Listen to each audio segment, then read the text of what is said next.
Passport बनाने के चक्कर में। तो इसमें गलत क्या है? ये तो कला है, कलाकार को भी पकड़ते हैं क्या? तुमने क्या किया? मैं तो बस एक माँ की इच्छा पूरी कर रहा था। माँ की इच्छा? हाँ, एक माँ अपने बच्चे से कह रही थी, बेटा बाहर मत जाओ वरना गब्बर पकड़ लेगा। बच्चे ने बात नहीं मानी और बाहर चला गया। अगर उस वक्त गब्बर बाहर ना होता तो बच्चा माँ पर यकीन नहीं करता। मौका देखते ही मैंने बच्चे को उठा लिया, लेकिन भलाई का तो जमाना ही नहीं रहा।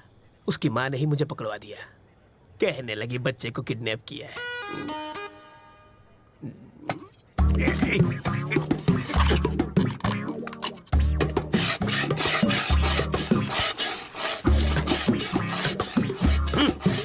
अबे यूं प्लेट घिसने से दीवार में छेद नहीं होगा। कल तुझे जेल में शिफ्ट कर देंगे, वहां जाकर कैदियों के झूठे बर्तन घिसना, समझा? इंस्पेक्टर, अब क्या है? मुझे प्लेन पेपर और 1 दर्जन पेन चाहिए। किस लिए? आत्मकथा लिखने के लिए। किसकी बे? अरे गांधी जी, नेहरू जी ने जेल में अपनी आत्मकथा लिखी थी, वही पढ़े लिखे थे क्या? मैं नहीं हूँ।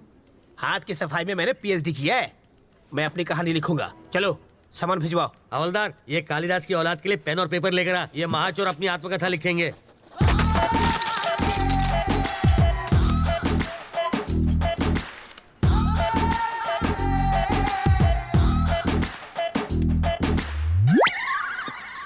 Sir sir sir sir sir sir अब क्या है रे? 1 कप चाय चाहिए सर। अबे तेरे बाप का घर है क्या? मैं यहाँ का दामाद हूँ सर। जेल को ससुराल कहते हैं ना। हवलदार, जी सर। ये ऐसे ही पकाता रहेगा। चल हम लोग राउंड अप करके आते हैं।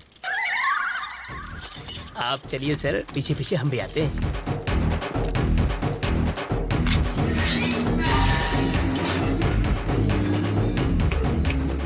रास्ता साफ है, निकल लेते हैं।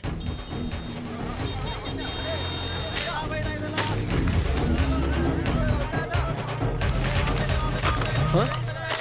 ये क्या है? कौन है? वो कौन था? मेरा चाहने वाला। इसे देने के लिए इतना स्टाइल क्यों मारा उसने? रजनीकांत की फिल्में बहुत देखता है। ये लो पकड़ो, शाम को इससे मुझे फोन करना। मेरा फोन नंबर इसमें है।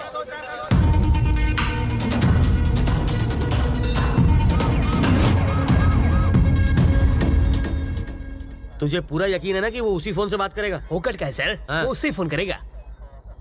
अगर कहीं और से फोन किया तो बिट्टू को ढूंढना मुश्किल हो जाएगा।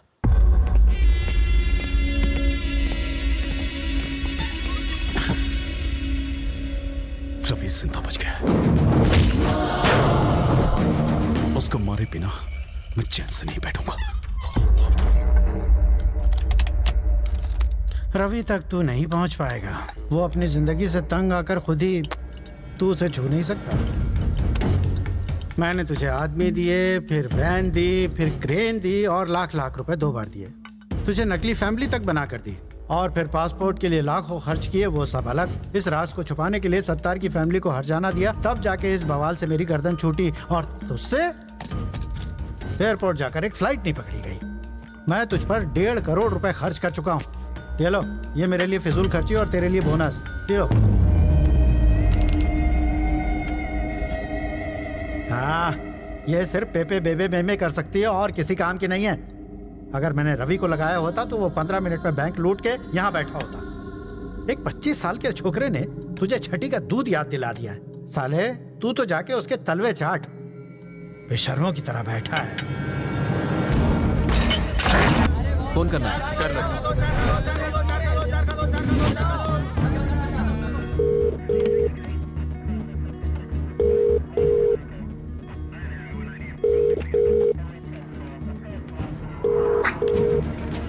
वो शायद मोबाइल इस्तेमाल नहीं करता, इसलिए ट्रांसमीटर लगा दिया।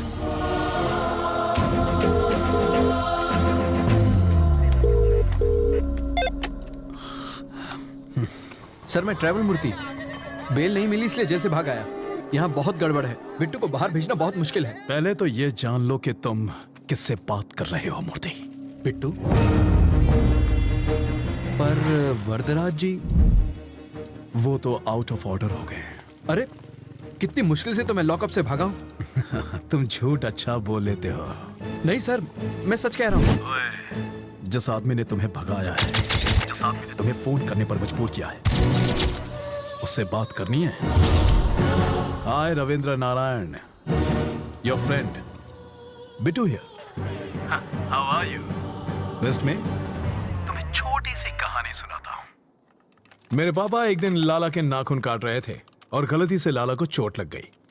मुझे बहुत बुरा लगा क्योंकि लाला रो रहा था, वो दर्द से चिल्ला रहा था। पापा ने मुझसे दवाई लाने को कहा। मैं दौड़कर अंदर गया। भाई का खून देखकर मेरे आंसू निकल आए। दूसरे दिन खबर मिली कि मेरे बाप का खून हो गया। उसके बाद लाला कभी नहीं रोया, पर एक बात कोई नहीं चाहता, यहां तक कि मेरा भाई भी नहीं, कि वो खूनी मैं था।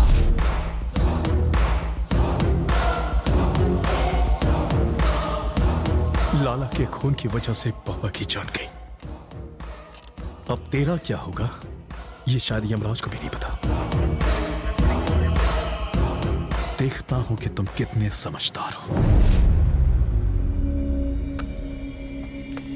चलो चाय पी कर आते हैं। कैसे आदमी हो तुम?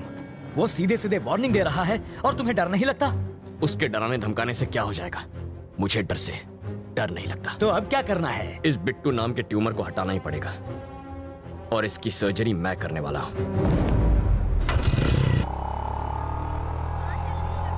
वो इतना खूंखार आदमी है, तुझे उससे डर नहीं लगता? मुझे उसकी फिक्र नहीं है अंकल, भूल जाओ उसे। मैं भी उसे मार सकता हूं, वो चिल्लाता है और मैं नहीं। आए? यही फर्क है।